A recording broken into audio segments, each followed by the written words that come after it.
கொண்டு பெரிய முடியெல்லாம் அப்படியெல்லாம் ஒரு மாதிரியாக மாறிக்கொண்டு மிக டயர்டாக இருக்கிறார். அவர் துர்கிஸ்தானை சேர்ந்தவர், இப்பொழுது உஸ்பெகிஸ்தானை சேர்ந்தவர், புகாரியுடைய நாட்டை சேர்ந்தவர். அவர் மிக டயர்டிலே பேசுகிறார். இவருக்கும் அந்த பாசை தெரியும். அவர் கேட்கிறார் எத்தனை முறை தவாப் செய்யணும், இழைச்சி கேட்கிறார். தவாப் எத்தனை முறை செய்யணும்னு கேட்கிறார். 7 முறை. 7 முறை செய்யணுமா? 7 முறை தவாப் செய்யணுமான்னு கேட்கிறாரு. ஒரு ஆச்சரியப்படுறாரு, என்ன 7 முறை செய்யணுமான்னு கேட்கிறாரு. தவாப் எத்தனை முறை? 7 முறை என்றாரு. 7 முறை செய்யணுமா? சரி நான் செய்யறேன் அப்படி என்னட்டு தவாப் செய்யறாரு. பாக்குறாரு, என்னடா இதை தவாப் செய்யறாரு. முழு மக்காவுடைய அந்த பள்ளியையும் தவாப் செய்திருக்கார். கபத்துல்லா தெரியாதவர். அவர் முழு மக்காவுடைய அந்த பள்ளியையும் தவாப் செய்திருக்கிறார்.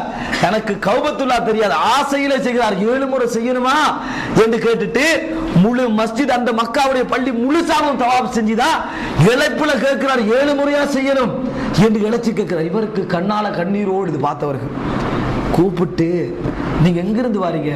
சொல்றாரு, துர்கிஸ்தான் இருந்து வரோம். அப்படியே வாங்கன்னு கூப்பிடுறாரு. அது கௌபா இல்ல, இதுதான் கௌபா. இதானா கௌபாண்டு விட்டுட்டு ஓடி போய் கௌபா கிட்ட விழுந்து அழுது கண்ணால நீர் வடித்து உருண்டு அல்லாஹ்ட்ட துஆ கேட்டு அழுகிறாரு. பாவிகள் இந்த கௌபாவை பார்ப்பதற்கு கூட விடவில்லை என்று அழுகிறார். இந்த கௌபாவை பார்ப்பதற்கு கூட எனக்கு சந்தர்ப்பம் தரவில்லை என்று கண்ணால கண்ணீர் வடிக்கிறார். எத்தனை முறை பார்த்தீங்க? ஒரு தவாபு செய்வதற்காக அல்ல, ஒரு பார்த்து இன்பம் அடைவதற்காக கூட எனக்கு தரவில்லை என்று கண்ணால கண்ணீர் வடிச்சு உருண்டு அந்த கௌபா சுத்தி தவாப் செய்கிறார். இவரும் சேர்ந்து அழுகிறார். இவருக்கும் முதல் நம்ம சவுதியில இருக்கிறோம், மக்காவுக்கு பக்கத்தில் இருக்கிறோம், இப்படி ஒரு வேதனையா? துர்கிஸ்தான் என்ற ஒரு மனிதருக்கு, ரஷ்யாவிலே உள்ள ஒருவருக்கு இந்த உணர்வா என்று சொல்லி அந்த கண்ணால கண்ணீர் வடிச்சு அவரோட சேர்ந்து கேட்கிறார். எப்படி துர்கிஸ்தான் நிலைமைன்னு கேட்கிறார். துர்கிஸ்தான்ல பேர் வைக்கிறது கூட சுதந்திரம் இல்லை என்றார். பேர் வச்சா கூட நிறைய பேர் பயந்து ஹக்கீம் அண்டா ஹக்கீமூடு தான் பேர் வைக்கிறாங்க என்று வரலாறை சொல்லுகிறார்.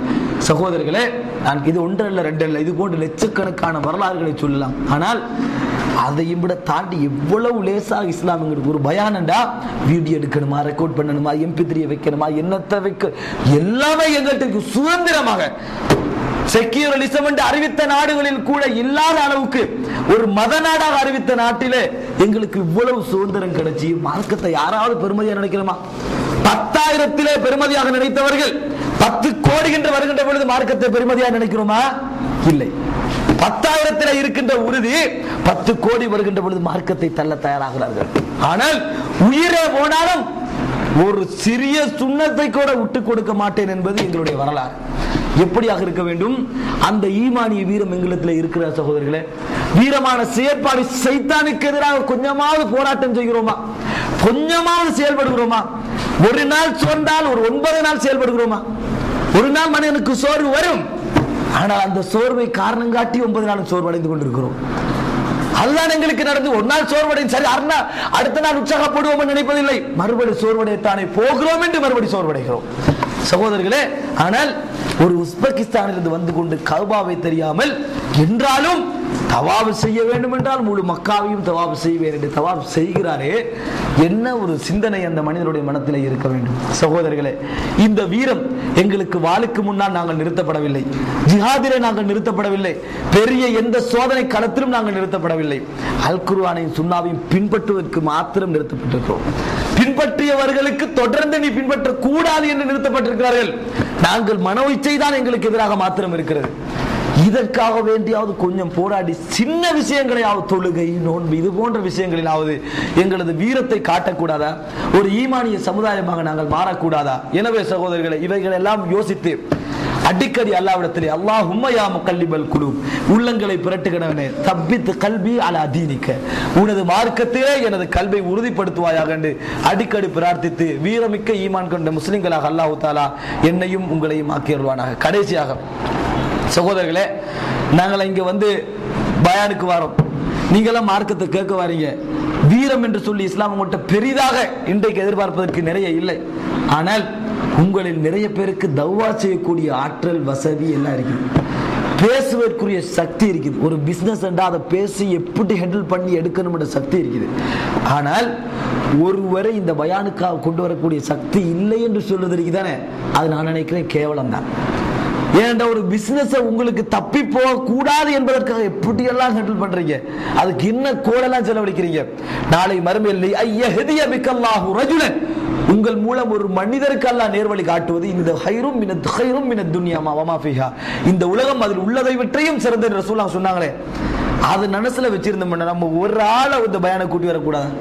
ஒரு ஆள், ஒரு நபர், நான் ஒருத்தர் 20 பேர் வரான், 40 பேர் வர முடியாதா? வர முடியும். சோம்பேறித்தனமாயிருக்கிறோம். சொர்க்கம் என்பது எங்கள்கிட்ட அவ்வளவு பெருமதியா மனசுல இல்ல. எங்களுக்கு உலக வாழ்க்கை என்பது அதை விட பெருமதியா இருக்கு. பயான கேட்டோம், உண்மையிலே மனசுல உங்களுக்கு இதை பத்திய ஒரு எண்ணம் இருக்கிறால் ஏதாவது ஒன்று செய்யணும்னா இல்லையா, ஏதாவது ஒன்று செய்யணும். பொருளாதாரத்தை செலவழிக்க முடியாது விட்டால் ஒரு மனிதரையாவது இந்த பயானுக்கு கொண்டு வந்து செய்யுங்கள். மார்க்க விளக்கத்தை கொடுப்பதற்கு முயற்சியுங்கள். ஒவ்வொரு நபரும் தங்களது அறிவுக்கேற்ற அளவுக்காவது தாயிகளாக இருக்க வேண்டும். ஒரு நாளைக்கு தனக்கு ஒரு நேரம், 1 மணி நேரம், 2 மணி நேரமாவது தவாக்கு பங்கு இருக்க வேண்டும். ஏதாவது ஒன்றை செய்து ஒரு தாயாக மாற வேண்டும். நான் இதை சொல்லுகின்ற பொழுது சிலர் நினைக்கலாம், நான் தாயாக இருக்கிறேன். இப்படி நிறைய பேர் எல்லாரும் நினைப்பார்கள். இப்படி நீங்கள் நினைத்தீர்கள் என்றால் எல்லாரும் நினைக்கிறார்கள் என்பது அர்த்தம். நினைக்க கூடாது. ஷைத்தான் அப்படித்தான் வெற்றி பெறுகிறான். நீங்கள் நினைக்கின்ற ரூட்டிலே அவன் வருவதே கிடையாது. நீங்கள் நினைக்காத பகுதியில் தான் வருகிறான். சகோதரர்களே, இதை மனதில் நினைத்து எல்லோரும் நிறைய நாங்கள் இன்னும் செய்ய வேண்டும் என்கின்ற சிந்தனை உருவாக்கி இயன்ற அளவுக்கு 1 பேர் 2 பேர் 3 பேர் என்று சேர்க்க வேண்டும். நாளை மறுமையிலே உங்கள் நன்மை தட்டிலிருந்து குறைகின்ற பொழுது அல்லாஹ் இதை வைத்து நன்மை தட்டை நிரப்ப வேண்டும் என்கின்ற ஒரு ஆசை உங்களில் வரும் என்றால் நிச்சயம் நீங்கள் கொண்டு வருவீர்கள். இல்லை, இதல்ல, இது போன்று எத்தனை பயான்கள் நடந்தாலும் சரி, நாங்கள் இங்கே மட்டும்தான் வீரமிக்கவர்களாக இருப்போம், வெளியே இருக்க மாட்டோம் என்று நீங்கள் இருந்தீர்கள் என்று சொன்னால் எனக்கோ உங்களுக்கோ இந்த உலகத்தில் நஷ்டம் கிடையாது. ஆனால் நாளை மறுமையிலே நன்மை தட்டுக்களை அல்லாஹ் எங்களுக்கு எடுத்து காட்டுகின்ற பொழுது, திரை போடாமல் விசாரிக்கின்ற பொழுது எங்களுக்கு அது விளங்கும். திரை போட்டு சிலரை விசாரிப்பான் தனியாக. ஞாபகம் இருக்கிறதா, ஞாபகம் இருக்கிறதா, ஞாபகம் இருக்கிற விபச்சாரம், களவு, கொள்ளை எல்லாம் காட்டுவான். பின்னாலையும் முன்னாலையும் பார்ப்பேன், யாரா பார்க்குறாங்களான்னு. பார்க்கறதுக்கு யாரும் இல்லை. அல்லாஹ் கது சத்தர்த்துவலை உன்னை மறைச்சிட்டேன். இவ்வளவு கோடான கோடி மக்களுக்கு மத்தியில மறைச்சிட்டேன்னா எவ்வளவு ஒரு சந்தோஷம் இருக்கு. என் பிள்ளைக்கு என்ன மானம் போகல, என் மனைவிக்கு என்ன மானம் போகல, இனி எப்பயும் போகாது, இனி எப்பயுமே போகாது என்கின்ற ஒரு மறைவான விசாரணை அது கிடைக்க வேண்டும் என்றால் ஏதாவது நன்மை இருக்கணும். சிலரை நான் பார்க்கிறேன், விலங்கிடப்பட்டு சொர்க்கத்தின் பக்கம் அழைத்து செல்லப்படுகிறார்கள், இழுத்து கொண்டு போகப்படுகிறார்கள். நபி அவர்கள் ஏன் படம் பார்க்க நினைச்சா சான்ஸ் கிடைக்கல, விபச்சாரத்தை கற்பனை பண்ணினான் சான்ஸ் கிடைக்கல, களவெடுக்க நினைத்தான் சான்ஸ் கிடைக்கல, கிடைச்சி கிடைப்பிருப்பான் அல்லாஹ் கொடுக்கல. அப்படின்னா சொர்க்கத்துக்கு இழுத்துட்டு போறப்படுறான்னு அர்த்தம். அவர் விரும்பல, இழுத்துட்டு போகப்படுறான்னு அர்த்தம். அட்லீஸ்ட் இதையாவது நாங்கள் செய்து வெற்றி பெற்ற கூட்டத்தில் அல்லாஹ் தஆலா என்னையும் உங்களை மாக்கி அருள்வானா.